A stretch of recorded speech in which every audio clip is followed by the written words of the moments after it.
Après Botticelli, La naissance de Vénus et Roméo et Juliette, Giuseppe Marton revient sur l'empreinte de Gustave Courbet. Trace du temps et reflet d'une œuvre, cette promenade au gré des principaux sites immortalisés par Courbet est l'occasion de découvrir quelques célèbres tableaux de nus.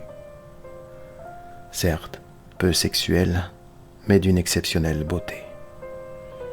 Une éloge à la femme dans toute sa pureté. On le sait, Courbet se lance dans la spirale de la provocation. Il nous le démontre dans le tableau « L'origine du monde », le plus érotique de tous les temps. Que de mystère autour de ce petit format, peint en 1866 par lui-même. Une œuvre unique au monde et scandalisée. Inconnu du grand public jusqu'à son entrée au musée d'Orsay en 1995, plus d'un siècle plus tard, nous découvrons enfin le modèle du tableau de l'origine du monde. Constance Queigneux, une danseuse d'opéra qui fut la maîtresse de Khalil Chérif Pacha, diplomate turco-égyptien.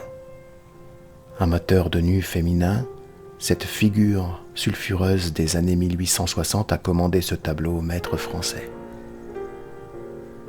Aujourd'hui, Giuseppe Marton, fasciné par le mouvement, par la vie et par le corps, a su trouver grâce à sa maîtrise du modelage les moyens d'en traduire les plus subtiles expressions, pour nous faire découvrir le sens même de la sculpture en réinterprétant l'œuvre de l'origine du monde, en prenant comme modèle son épouse, Myriam Courbet, qui serait, dit-on, une lointaine nièce de Gustave Courbet.